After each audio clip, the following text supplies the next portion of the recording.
Like and subscribe and click the bell icon to get new video updates. Russia-Ukraine live updates. US says Kremlin moving into new phase of war.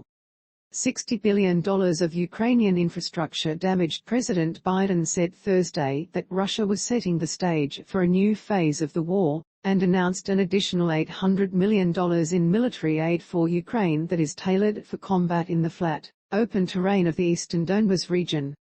While Washington won't detail every arms shipment, we will speak softly and carry a large Javelin, Biden said, paraphrasing President Theodore Roosevelt. The defense support comes as new satellite images show a mass grave near Mariupol, the Black Sea port city that has braved weeks of Russian bombardment. Kyiv said the images were evidence of possible Russian war crimes, as Ukrainian President Volodymyr Zelensky acknowledged that the Kremlin's troops had captured most of the city some time ago. Roughly 120,000 civilians remain trapped there, along with a final group of Ukrainian troops that have refused to surrender, he said. Zelensky on Friday told a virtual World Bank forum that his country would need $7 billion in monthly financial support and hundreds of billions of dollars to rebuild after the war. There has been roughly $60 billion worth of physical damage to Ukraine's infrastructure so far, according to the World Bank's chief, who said that cost would rise as the invasion grinds on. Return to menu. Ukraine has suffered $550 billion in economic damage because of the Russian invasion, President Volodymyr Zelensky said Thursday at a virtual World Bank roundtable, during which he urged attendees to exclude Russia from all international financial institutions.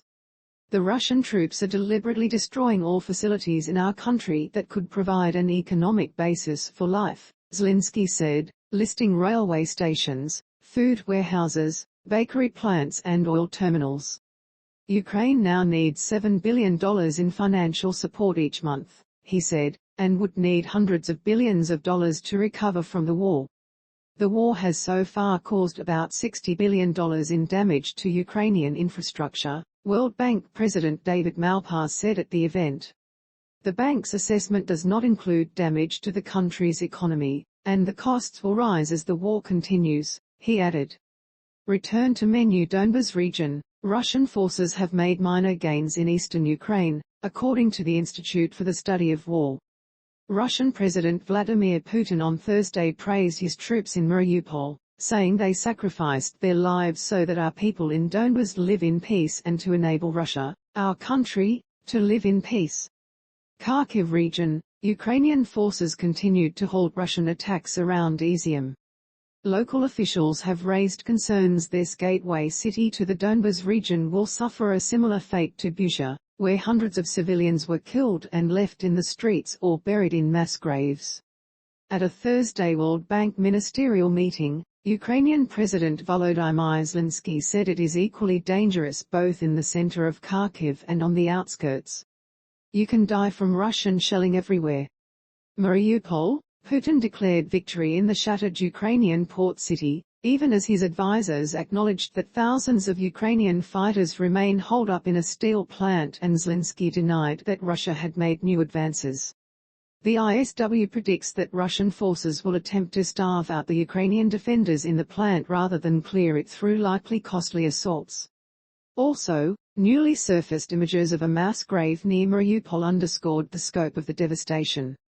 Kyiv region. Zelensky said Ukraine will immediately do everything to restore normal life in the northern areas that his country managed to liberate from the occupiers, naming Kyiv, Chernihiv and Sumy. He said Wednesday that the biggest threats to liberated communities are explosive devices left there as Russian forces retreated. Kherson region. In a Thursday address, Zelensky warned residents of the southern cities of Kherson and Zaporizhzhia to be very careful about any information they provide to Russian forces. He said Russian attempts to collect personal data are aimed to falsify the so-called referendum on your land, if an order comes from Moscow to stage such a show. Return to menu. 29 years later, she's taking inspiration from her role as the girl in the red coat from Schindler's List, Steven Spielberg's 1993 film about the Holocaust, aiming once again to show that war devastates even the innocent, this time, through raising money and volunteering to help Ukrainian refugees. I thought that, because of this symbol, I could speak to more people, I could involve more people, people who don't know me as me, but they know I played this little girl in the red coat, she told the Washington Post from her home in Krakow, Poland. Dabrowska never expected war to break out, so,